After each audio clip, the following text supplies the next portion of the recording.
পেশাব করার পর সুইয়ের আগায় যে পরিমাণ পানি থাকে, সুই আছে না, সুইয়ের মাথায় যেরকম পানি থাকে ওইরকম ছোট ছোট ছিটা আসে না কিছু, এগুলো যদি আসে 2-4-5টা বা এরকম ছিটা যদি আসে আপনার কাপড়ের শরীরে, নাপাক হবে না। এটার কারণে নাপাক, এটার কারণে অহেতুক পেরেশান হবে না। তবে এগুলো যেন না আসে তার জন্য সতর্ক থাকতে হবে, কারণ ফাইন্না আম্মাতা আযাবিল কবরি মিনহু, নবী সাল্লাল্লাহু আলাইহি ওয়াসাল্লাম বলেছেন ইস্তানজিহু মিনাল বাউল, পেশাব থেকে তোমরা বেঁচে থাকবা, সতর্ক থাকবা, কারণ বেশিরভাগ কবরের আযাব পেশাব থেকে অসতর্ক থাকার কারণে এবং চগলখুরি একজনের কাছে আরেকজনের কাছে লাগানোর জন্য, সবার কাছে যায় ভালো থাকে পিছনে বদনাম করে, এই চরিত্রের কারণে আর এই পেশাব থেকে অপবিত্র থাকার কারণে বেশিরভাগ কবরের আযাব হয়। এই জন্য পেশাবের ফোঁটা থেকে বাঁচে থাকার চেষ্টা করবেন।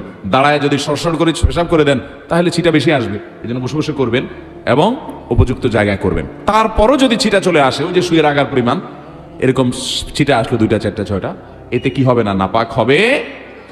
সতর্ক স্বরূপ পায়ে আসছে, পাও ধুয়ে ফেললেন, শেষ। আর কাপড় লাগলে কাপড় নাপাক হবে না এত অল্প পেশাব লাগলে, কারণ এটা থেকে একেবারে এইরকম সুই পরিমাণও লাগবে না, এটা থেকে বাঁচা সম্ভব না, যার কারণে এটুকু মাফ। শুধু সেটা নয়, অনেক সময় দেখবেন টয়লেটে বসলে মাছি আসে, মাছি যে একবার ওই নাপাক জায়গায় বসে আবার আপনার শরীরে এসে বসে, এর কারণেও শরীর বা কাপড় নাপাক হবে, কারণ ওই মাছির গায়ে বা তার পায়ে এত কম নাপাক লাগে যে ওইটা কোনো কাউন্ট করে গণনা করা কঠিন, যার কারণে সেটা মাফ, এটা লাগলে অসুবিধা হবে না। এর বাইরে যদি মনে করেন পেশাব অনেক বেশি লেগে গেছে, একেবারে 1-1.5 হাম পরিমাণ আরো বেশি লেগে গেছে, এরকম নিশ্চিত হন, তাহলে তো নাপাক হবে। তাহলে যে জায়গা নাপাক আছে ওই জায়গায় ধুয়ে ফেললে আপনি নামাজ পড়তে পারবেন।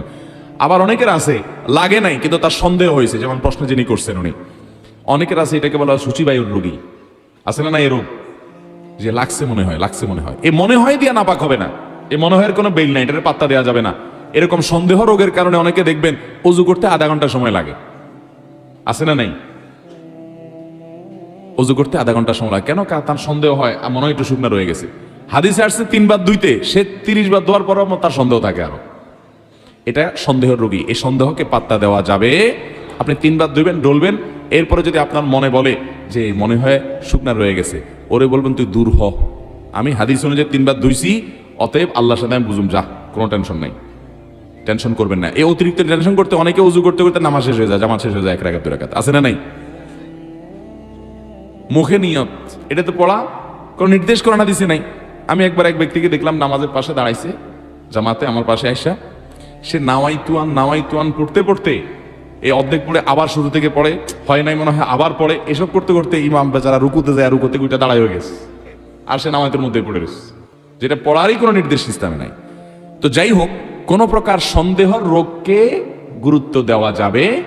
হ্যাঁ, আপনার প্রায় এরকম হয় না, হঠাৎ করে মনে হচ্ছে পেশা ভিজা এবং কাপড়টা মনে পড়ে গেছে, সন্দেহ হচ্ছে, তাহলে ওটাকে ধুয়ে ফেলান, বাস শেষ। আর যে ছিটার মতো পড়ে ওটার কারণে নাপাক হবে